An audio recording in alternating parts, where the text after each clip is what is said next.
Hello বন্ধুরা, আপনি কি জানেন জিনদের বশ করা সাধারণ মানুষের চোখে যা অলৌকিক ক্ষমতা, ইসলামের দৃষ্টিতে তা ভয়াবহ শিরক ও কুফরি।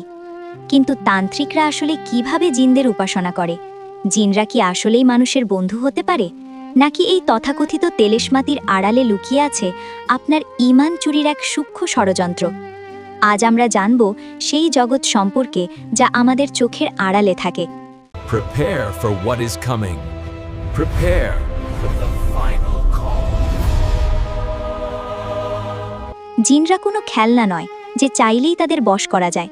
তান্ত্রিকরা জিনদের বশ করতে মূলত শয়তানের তৈরি করা কিছু জঘন্য পথ অনুসরণ করে।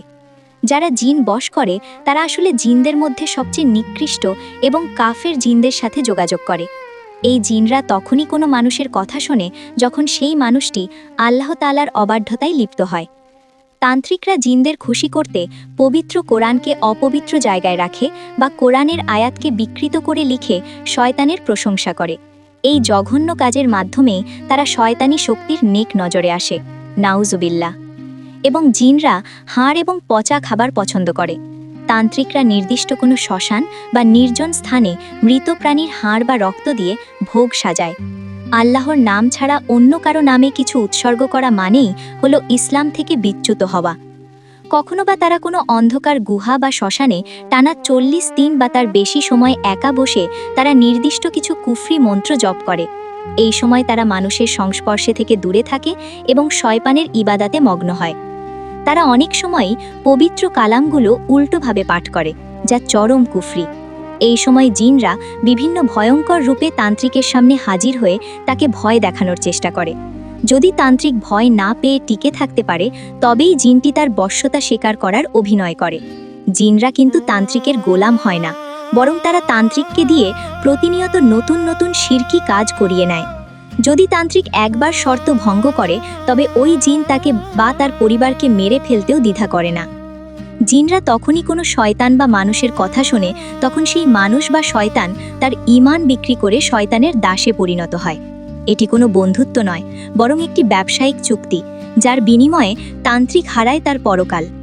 প্রত্যেক মানুষের সাথে একজন করে করিন বা সঙ্গী জিন থাকে। তান্ত্রিকের বশ করা জিনটি আপনার করিন জিনের কাছ থেকে আপনার অতীতের সব তথ্য জেনে দিয়ে তান্ত্রিককে বলে দেয়। আপনি অবাক হয়ে ভাবেন, উনি তো আমার সব হাড়ের খবর জানেন। আসলে এটি কেবল জিনের তথ্যের আদান প্রদান। মানুষ যখন তান্ত্রিকদের কাছে যায়, তারা কিছু অলৌকিক কাণ্ড দেখে অবাক হয়ে যায়। একেই তারা বলে তেলেশমাতি। কিন্তু এর আসল সত্যটা কি? মাঝে মাঝে তান্ত্রিকরা বলে যে আপনি 1 মাস আগে অমুক পাপ কাজটি করেছেন, দেখুন তো মনে পড়ে কিনা। তখন আমরা অবাক হয়ে যাই যে এই তান্ত্রিক 1 মাস আগের সেই কাহিনী জানলেন কিভাবে। তার কারণ কি জানেন? জিনরা অতি দ্রুত গতিতে যাতায়াত করতে পারে। তাই তান্ত্রিকের পাঠানো জিন কোনো ব্যক্তির অতীত বা বর্তমানের গোপন খবর মুহূর্তের মধ্যে এনে তান্ত্রিককে বলে দেয়। মানুষ মনে করে তান্ত্রিকটি গায়েব বা ভবিষ্যৎ জানে, অথচ ভবিষ্যৎ জানার ক্ষমতা কেবল আল্লাহরই। আবার বন্ধ ঘরের ভেতর ফলমূল বা অন্য কোনো জিনিস এনে দেখানো জিনদের জন্য সহজ কাজ। তারা খুব দ্রুত এক জায়গা থেকে অন্য জায়গায় বস্তু বহন করতে পারে। জিনরা মানুষের মনে প্রভাব ফেলতে পারে। তান্ত্রিকরা জিন পাঠিয়ে স্বামী স্ত্রীর মধ্যে ঝগড়া বা কাঙ্ক্ষিত ব্যক্তির মনে কৃত্রিম আকর্ষণ তৈরি করে দেয়। এটি সাময়িক হলেও এর পরিণতি হয় অত্যন্ত ভয়াবহ। তান্ত্রিকের নির্দেশে জিনরা কারো ক্ষতি করতে পারে, কারো শরীরে ব্যথা বা রোগ তৈরি করতে পারে। আবার তান্ত্রিক যখন চিকিৎসার নাম করে জিনকে সরিয়ে নেয়, তখন রোগী সুস্থ বোধ করে। মানুষ মনে করে তান্ত্রিক সাহেব তাকে সুস্থ করেছেন, অথচ এটি ছিল একটি সাজানো নাটক। ইতিহাস সাক্ষী, জিনদের উপর পূর্ণ নিয়ন্ত্রণ ছিল কেবল হযরত সুলাইমান আলাইহি ওয়াসাল্লামের। আল্লাহ তাআলা তাকে এই বিশেষ ক্ষমতা দিয়েছিলেন। কিন্তু তার ইন্তেকালের পর শয়তানের অনুসারীরা প্রচার করতে শুরু করে যে হযরত সুলাইমান আলাইহি ওয়াসাল্লাম নাকি জাদুর মাধ্যমে জিনদের নিয়ন্ত্রণ করতেন। পবিত্র কোরআন এই মিথ্যা অপবাদ খণ্ডন করে সূরা বাকারার 102 নম্বর আয়াতে স্পষ্ট করেছে যে হযরত সুলাইমান আলাইহি ওয়াসাল্লাম কুফরি করেননি, বরং শয়তানরাই কুফরি করেছিল। সেই প্রাচীন আমল থেকেই মানুষ জাদুর পেছনে ছুটে নিজের ঈমান ধ্বংস করে আসছে। কিন্তু সবকিছুই কিন্তু জিনদের দিয়ে হয় না।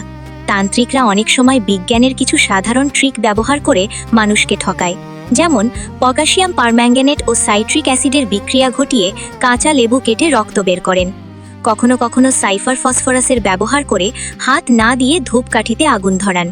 কখনো বা হিপনোটিজম বা 3D প্রজেকশনের মাধ্যমে আয়নার উপর জিন বা ভূতের অবয়ব দেখান। ইসলামে জিন বশ করা বা জাদুর সাহায্য নেওয়া স্পষ্টভাবে নিষিদ্ধ। রাসূলুল্লাহ সাল্লাল্লাহু আলাইহি ওয়াসাল্লাম বলেছেন, যে ব্যক্তি গণক বা তান্ত্রিকের কাছে গিয়ে কিছু জিজ্ঞাসা করে এবং তা বিশ্বাস করে, তার 40 দিনের নামাজ কবুল হয় না। অন্ধকারের শক্তি সাময়িকভাবে আপনাকে শক্তিশালী মনে করাতে পারে, কিন্তু এর শেষ গন্তব্য হল ভয়াবহ অন্ধকার। যারা তান্ত্রিকদের কাছে যায় তাদের বিপদ থেকে বাঁচার বদলে উল্টো বিপদ আরও বাড়ে। বন্ধুরা, হয়তো আপনি ভাবতে পারেন যে তাহলে আমাদের সুরক্ষা কোথায়? হ্যাঁ, আপনি জানেন কি, জাদুটোনা ও তান্ত্রিকদের অনিষ্ট থেকে বাঁচতে সূরা ফালাক ও সূরা নাস, এই 2 সূরার কোনো বিকল্প নেই। এবং ঘর ও নিজেকে শয়তানের প্রভাব থেকে রক্ষা করার সবচেয়ে শক্তিশালী অস্ত্র হচ্ছে আয়াতুল কুরসি। আর বিপদ আপদ যাই আসুক, একমাত্র আল্লাহর কাছেই সাহায্য চাইতে হবে। তান্ত্রিকের মায়া আর শয়তানের ধোঁকা কেবল সাময়িক আরাম দিতে পারে, কিন্তু তার শেষ গন্তব্য হল ধ্বংস। অন্ধকারের পথে নয়, বরং ঈমানের আলোতে নিজের জীবনকে আলোকিত করুন। আজকের ভিডিওটি আপনাদের সচেতন করার জন্য তৈরি করা হয়েছে। যদি মনে করেন এটি অন্যের উপকারে আসবে, তবে শেয়ার করতে ভুলবেন না। আপনার মতামত কমেন্টে জানান। পরবর্তী গুরুত্বপূর্ণ বিষয় নিয়ে আমরা ফিরব খুব শীঘ্রই।